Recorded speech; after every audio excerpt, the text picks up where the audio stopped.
There's just something magical about film photography.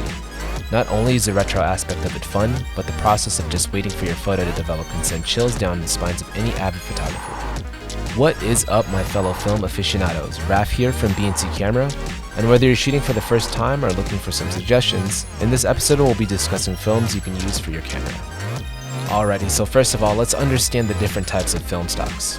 You have your black and white, color negative, and slide film types. Black and white is pretty self-explanatory.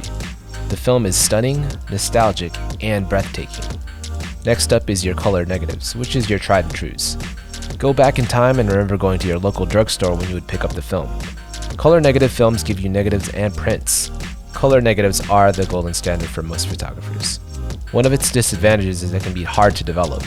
For this, you'll need to control the temperature of your colors. There are development kits available for both black and white and color negatives as well too.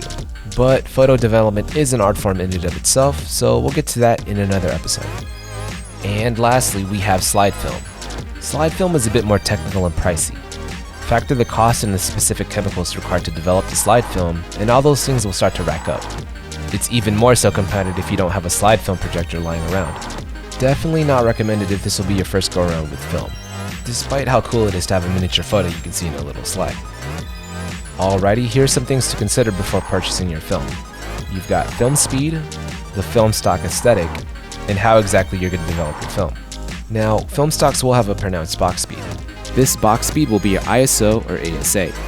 You'll most likely see an ISO of 100, 200, 400, and 800. You might even see some as low as 50 or as high as 3200.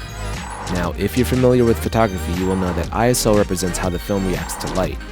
Higher film stocks will result in more grain. Keep in mind that some film stocks prefer to be overexposed by 1 or 2 stops. Next up, you're going to want to consider the film stock's aesthetic. Each film stock has its own specific look.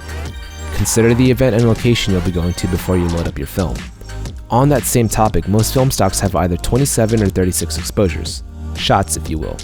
This isn't digital, so be sure to make each shot count. Lastly, of course, is film development. Sending your film to a professional to develop may cost a small fortune, but you will also get the best results. Again, like what we had mentioned before, you can also pick up development kits and learn how to develop your photos as well. If it's your first time getting hands-on with the camera and have yet to fire it, I'd recommend picking up a test roll to burn. Shoot around with it and make it count, of course, but also get it developed as soon as you finish.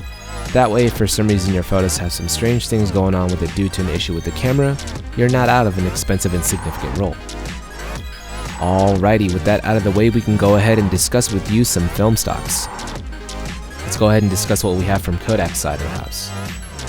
First up, let's go ahead and go over Kodak Gold 200 and Ultramax 400. These two classics emit rich and saturated colors full of warmth, and it will give you a nostalgic feeling of going through your old family albums. Next up, we have Kodak Professional T-Max 100. T-Max 100 is a cost-effective option for black and white negative film stock. Next up is the people's fave, Kodak Portra 400. This option is most valued and favored amongst many photographers. Since this is a 400 speed film, you'll have more adaptability with your light. Okay, so moving out of Kodak, we're going to go ahead and jump into Ilford's with their HP5 Plus. This film stock is the most notorious black and white film stock. With this, you'll get a traditional black and white photo. The Ilford HP5 Plus also gives you incredible detail and smooth grain. Another cool and unique brand to look out for is Lomography. With its trippy emulsions and unique chemical formulas, Lomography will take your photography to a whole new level. With experimental shadows and stunning colors, this is one film any photographer will love. And that is a wrap. Now, there are plenty more film stocks out there that we couldn't squeeze in, so be sure to try them all and understand what look and feel they bring to the table. Got a specific film stock you like? Be sure to let us know in the comments section. We have our full listings on our website too, so be sure to check up on us there to see if we happen to have the film stock you'd want. Once again, this is your main man Raph from B&C Camera, and I'll catch you guys in the next video.